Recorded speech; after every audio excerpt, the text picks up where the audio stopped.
Jennifer Salke has been fired from the head of Amazon Studios. The articles say steps down, but as she also will not be replaced, with her role being eliminated within the company. I think it's safe to assume fired. Your job is so important that after you left, we're not getting anyone else to do it. They clearly saw her as a vital part of the company. In fact, when it comes to Jennifer Salke, the more you look into her history, the worse she gets. I have great male allies who are at our company who know now to make space and to stop and think and do the gut check. But it does take often, for all those things you talk about, a woman in a room to be able to make space. Let's bring these two female leaders up into this conversation because they're actually working at a bit of a lower level than this meeting. Those things have to be intentional and they have to become automatic. And it's inviting and making space for other women and other points of view, underrepresented points of view, not just women, but those who identify as women. Whereas now, the largest question at the end of this mystery box storyline is, why did you never fire her before? This is somebody who clearly knows what is successful. They just don't want to make it. And while many articles talk about Jennifer Salke's wins and her creative genius, as you look back on her history, it more seems like she lacks any creativity at all. Instead, she can only see herself as the default. She's the only thing she understands and just wants to make entertainment for her. In fact, there's a whole interview I'm thinking about covering, but would need its own video, which was done 2 years ago and is so insane. You should just find her on the spot. I work with a band of women that are strong, that are not sycophants, that are not afraid to have an opinion, that run in the wild. As women, in what our voices are demanding right now, in the change that our voices are demanding, we can't look for a precedent because there isn't one. Our generation will create the precedent for the next generation of girls. What is the precedent you're going to create every day? I think you do that every day. You ask yourself that question. I do. I really believe all of that. Because her stepping down is coming at a interesting time for Amazon. They are making some big plays, releasing 12 to 14 films theatrically in 2026, at the same time that they built out their own international distribution and marketing company. On top of that, they just shelled out an extra $1 billion to take control of Bond. And if you know anything about Bond and anything about Jennifer Salke, those two people should never meet. Anything with dangly bits just seems to be beyond Jennifer Salke's comprehension. And this is a problem when you're making such big bets on movie franchises. And, well, theaters are dying, folks. They really are. Movie theaters trying everything to bring audiences back, from pickleball to cocktail bars. Do you want to do some texting in the cinema? I'm sure that won't ruin the experience for everybody. How about, illegal substances? Maybe you could have sing-alongs, because what everybody loves in a cinema are people who can't keep their pissing gobs shut. But this really is a modern problems require modern solutions, when the 4 radical ideas are to bring new audiences into movie theaters. You've seen what making movies for the modern audiences have done for entertainment. We'll now discover what happens to cinemas when they concentrate on the modern audience as well. For these reasons, it's just too risky to have Jennifer Salke in charge of Amazon. She has already made a massive ton of gaffes in her time, and that's just from her decision-making standpoint. She also apparently doesn't get on with people, which is weird. For someone who is so obsessed with celebrity that they get known for star banging, you'd think the one thing they'd be good with is people. It seems to turn out that that's not her strength either. She's a disgrace. What she is good at is just throwing money at women that don't make any return, such as Phoebe Waller-Bridge, who got a $20 million deal, and then when nothing came of that, they just gave her a second one. Even now, she's working on a Tomb Raider film, which she doesn't even have a script for. Meanwhile, producers and agents can't even get her on the phone. And despite the fact that Citadel was Amazon's second most expensive series ever, only second to Rings of Power, which was also a massive flop, this made her a laughingstock. But she ordered a second series anyway. It's International Women's History Month, as well as International Women's Day this week. I first met Priyanka 5 years ago, and since then I've really been blown away by her courage and her ambition. Someone say this, that every time a woman takes a step forward, turn around and pull someone else up with you.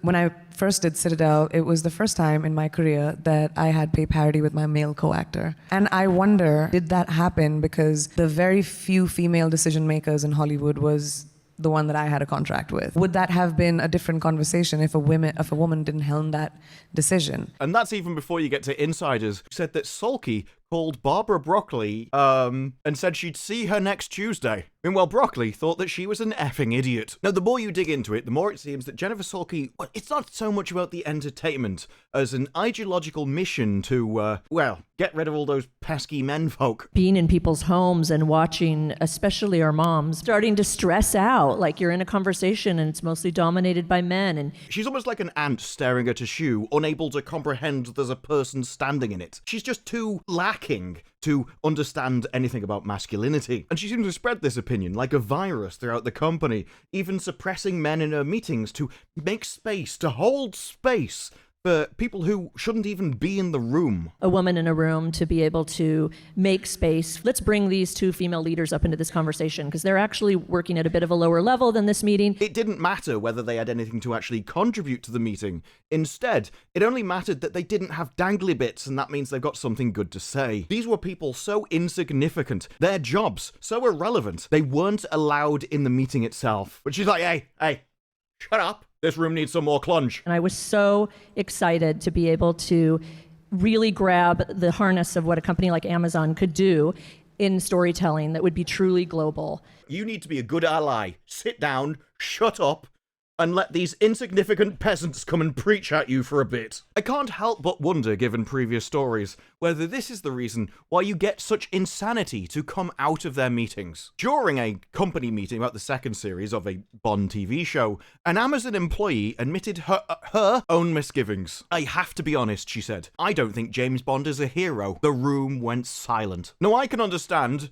she said, why you can't understand male heroes. It's an entirely different morality than the one that you've been given in the modern times. When you're about safety, harm avoidance, and not offending people, submitting to the social consensus and whatever's dominant in the room at the time, I understand why you can't understand the concept of justice. For England, James? No. For me. The fact that people need to be given what they deserve. But that's also why you shouldn't be working on Bond. You're not the target audience, you can't comprehend it, and you don't matter. It's not made for you, and therefore, you shouldn't be making it for other people. Jennifer Salke, though, doesn't seem to be able to understand anything that doesn't center her as the main player character. That's why, instead of Bond, she was suggesting things like a Moneypenny spin-off. Oh, you want one of them, don't you?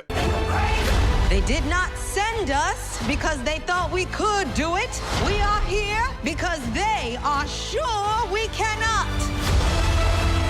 You never take me to dinner looking like this, James. You never take me to dinner. What would I do without you, Miss Moneypenny? Thank you. The Sun even reported at one point that this was cast and that Florence Pugh was poised to play Moneypenny. Even more worrying is the fact that they actually feature Bond himself, which raises the prospect of there being multiple actors playing 007 in different films and shows. Gonna end up like the DCU. So I ask again, why did Jennifer Salke get hired in the first place? And how did she last there as soon as she started talking about what she wanted for the studio? Because you could say many things about Jennifer Salke, but she has been very open and honest about what she wants for the studio and basically her own inadequacies. She was lauded for her aggressive push of putting more female voices and talent on the screen. When I got to Amazon, I felt like we were doing great work with what everyone calls the Jacks. Jack Ryan, Jack Reacher. We were getting the men. And we really felt, as especially a female leadership team, so we're already honest, we were making all these shows for men and they're all massively popular, the biggest things on the show. But we're all women in leadership positions and we don't like that. We can't comprehend something other than ourselves. So as the default human, the main player character, all of this stuff should be made for me. I mean, I was told by Peter Chernin at Fox, if you bring boring and it's successful, fine, you may or may not keep your job. But if you do something that gives everyone a stomachache, but it's incredibly exciting and we all jump into it together and it works, amazing. If it doesn't work, you know what? We'll back you on the next one. There's even worse comments than this for that point. Like when Jennifer Salke said there are big genre pieces that are global, big male action pieces. We know those things work.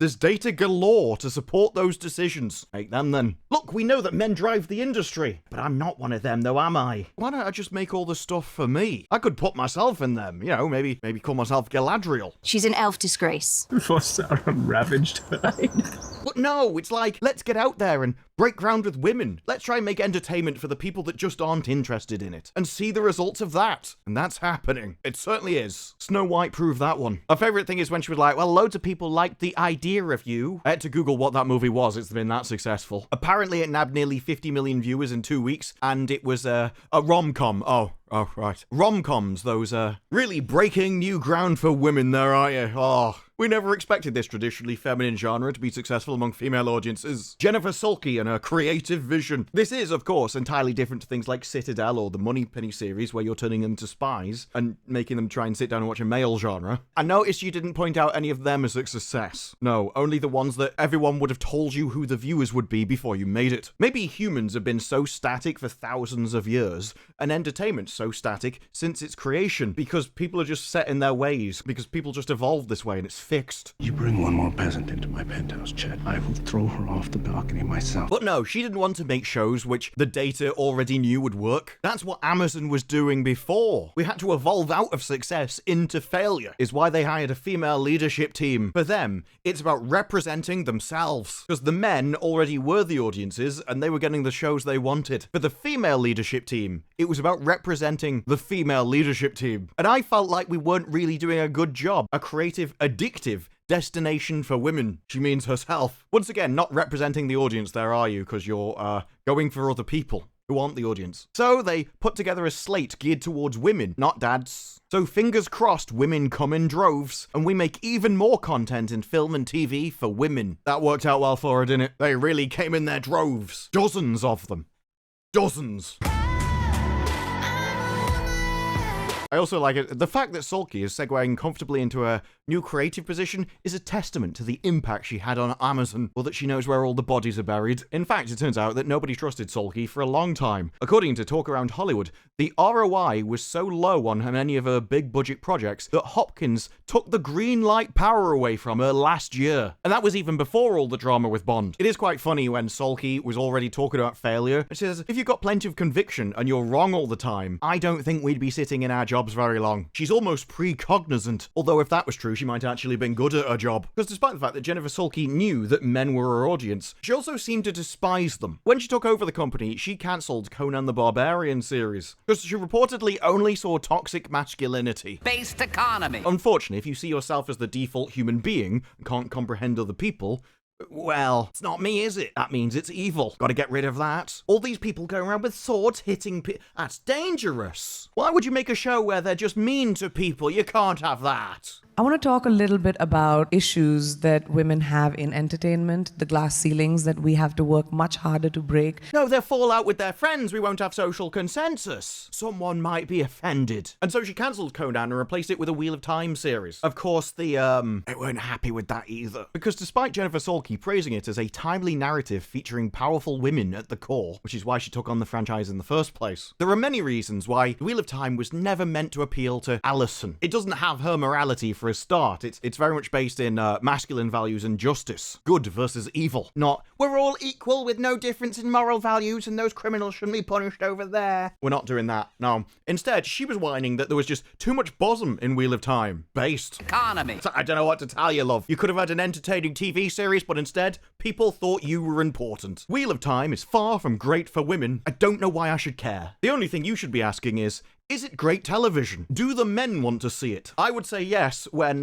this same article complained that I remember thinking Jordan's depiction of women was pretty abysmal. He did pack it with many female characters, far more than Tolkien ever did, but they were constantly objectified, hoisting their bosoms around, adjusting their skirts, even getting spanked as punishment. What's not to like?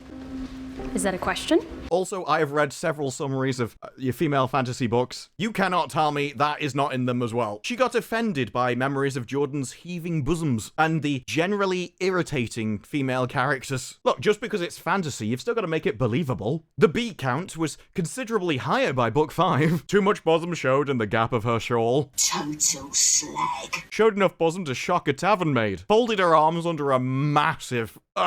And that aside, women are constantly thinking about how they look and what they're wearing, or frequently what they're not wearing in Jordan's vision. And as one of the main characters puts it, if the world is ending, a woman would want to fix her hair. Well, of course we would. There really is nothing to dislike in a genuine adaptation of Wheel of Time. Instead, though, we got this, where the showrunner, Rafe Judkins, would make tweets about how he's evil. And it's very important to me that the show is evil in a traditional context. So to modernize it, a lot of things will be changing, and a lot of things did, to the point that Rafe Judkins said that it was worth devoting his life to.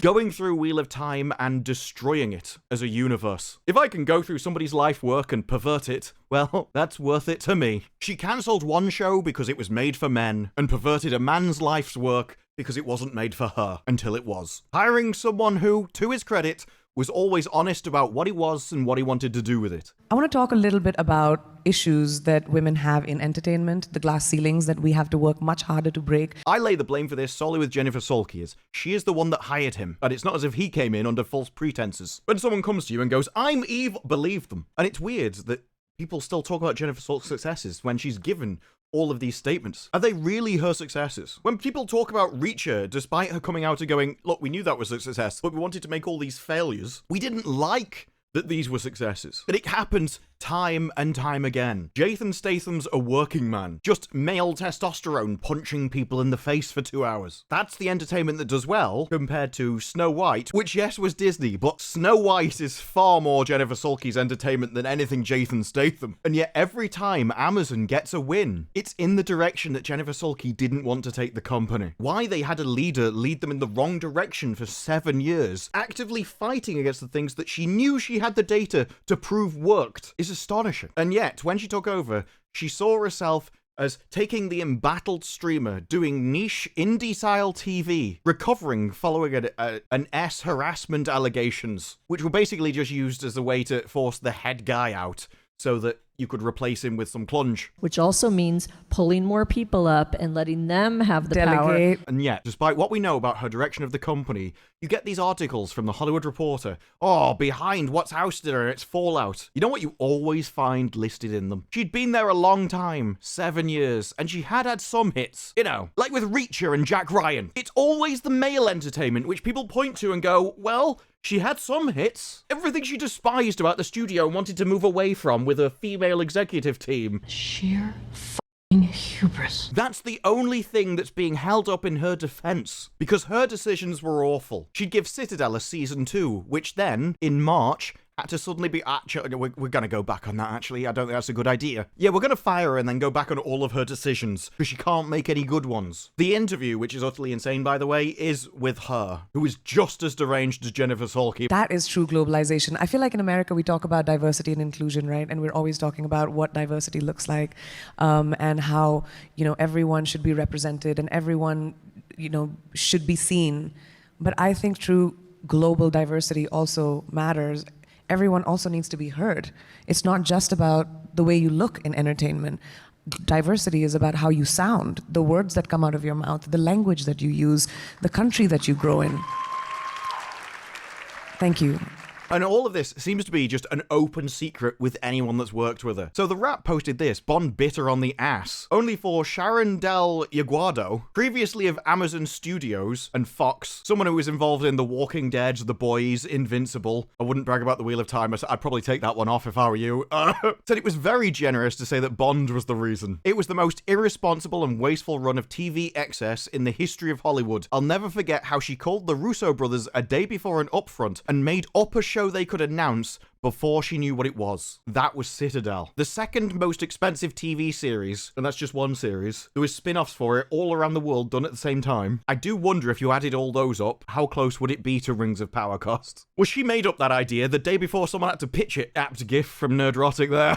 It's even spoken about by Miss Citadel in the interview. The Russo brothers, and she just called them. I mean, Joe tells the story really well, but she just called them and was like, okay, I want to create this global franchise of completely original IP in multiple countries at the same time. Not ambitious at all. Not at all. Puts a different spin on her comments, though, when you realise none of it was planned. The Russo brothers made it fail, but what did you expect when the idea came from Jennifer Salke? That Citadel is now coming out because it was all Jen's brainchild. Someone, if she told me to look both ways when crossing the road, I'd doubt myself. So while Bond wasn't the only reason, it was just the final straw on a pile so high it reached into space. Bezos doesn't need a rocket program to get into space anymore. He can just walk up the pile that Jennifer Salke made for him. And thinking about it, It's probably not straw either. It's just a massive pile of cash that she's wasted. Citadel, it was the first time in my career that I had pay parity with my male co-actor. The ease with which Amazon Studios said, that's what you deserve. Sorry, it's probably not wasted. We should probably say donated to the sisterhood. We really bonded when we first met for a drink, which I think turned into hours of conversation. And a few drinks. Yeah. Ended up having this really incredible, inspiring conversation. So Bezos apparently said, I don't care what it costs. Get rid of her. And we now seemingly have found out what it cost, giving her a new first look production deal that sets her up for the next chapter, freeing up her creative constraints. Yeah, we know those creative constraints. Salke had long had a reputation for possessing a sharp eye creative talent. Talents such as wanting to make Bond into a broader, less dangerous character. This is going to be a Bond where he sits in a circle and knits with people, discusses the sisterhood while having a pedicure. And there's nothing I like more than a really smart, ambitious woman who is excited and positive about jumping in and creating all of that. Maybe goes out and cuddles with his male friends, always giving him a hug, having a nice cry together as they stare at an open fire. Before Ben, it's the less dangerous character who could star in TV shows and video games. The male-dominated customer base who want the less dangerous men. They want the men who are basically Jennifer Salke. Her desire to make 007 into a cuddly hero, I mean, into herself, because she can't comprehend anything but herself, made Broccoli wince. I'm kind of surprised about that, considering Broccoli's the one that did it to Bond in the first place. Check your two balls very carefully. But it was probably more that Broccoli hated making him into a cookie-cutter spy rather than a serious IP. I'm sure Broccoli would be all on board for turning Bond into a crying, whiny little bit. Could ride you to victory. Unrelated Japanese meme. The impolite term is star-banging, something that also spoke about Phoebe Waller-Bridge getting $20 million and doing nothing, only to be turned over. All the money that Citadel wasted, and that seasons like The Peripheral, they probably should have been cancelled, but instead they made a mega deal because they didn't want to lose political capital. Or how about when Salke put in a preemptive bid for Air, where she just bought it off the pitch, went in for $160 million, even though it was a cheap-ass film, and Matt Damon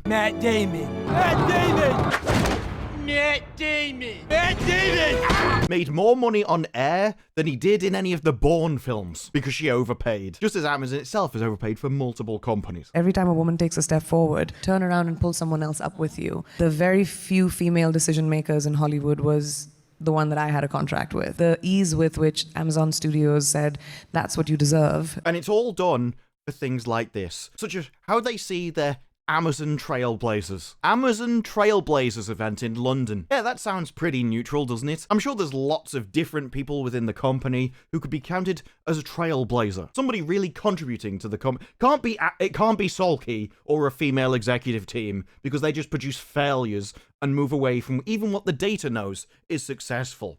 So it's got to be a wide variety. A working man from the same guys that made Beekeeper. Hugely successful. Maybe they'll be in the Trailblazers. Jennifer Salke said, our team in the UK really took notice of the commitment we've made to female programming over the last few years. It's such a drumbeat of who we are and what we're trying to accomplish. Well, that's amazing. I wonder why you made such a focus. Yeah, that's probably why you're focusing on female entertainment. If I had to guess. These are everyone we value in our company. That'll explain the direction of entertainment there. Everything that's successful we do is aimed at men. We should probably not make any more of that then. We might actually make a profit, Onion. Oof, profit's evil. Is it any wonder why these people can't understand why James Bond being dangerous is good and morally right? Why him being dangerous and a womanizer actually makes him the good guy? Why it's amazing entertainment? For men. Ants staring at a shoe, unable to comprehend there's a human being past it. Kelly Day says, we've been quite intentional in trying to really build this female-led slate. She might as well say, we've been intentional in losing money. We've got all these incredible female-led characters that nobody wants to watch, and now they're doing big action sequences and leading big action series, like Priyanka in Citadel. Oh, it's strange you should mention these incredible female-led action series, the ones that lose you $300 million. A disaster for Amazon. This was quite intentional. It feels exciting that we're actually breaking new ground. You certainly are, as you're digging a hole for Amazon's corpse. Other people pile the coins in the air, whereas you have to dig a hole to hide the debt collector's notes. Her entire executive team was basically just a drain on the company, an economic drain. They shouldn't have been getting paid. They should owe Amazon the money back. Because if big genre pieces that are global, male action pieces, if you know those work, if there's data galore to support those decisions, and you decide to do the exact opposite, and then lose $300 million, that goes beyond incompetence. That's intentional. You made entertainment for yourselves because you can't comprehend anything greater than yourselves. And it's why she never should have been hired in the first place. The guy that wanted Conan, that's the guy that could have led Amazon into a successful future. It could have been in charge of the Bond franchise. And instead, we've got the woman that wanted to turn the Ghostbusters into Amazon characters.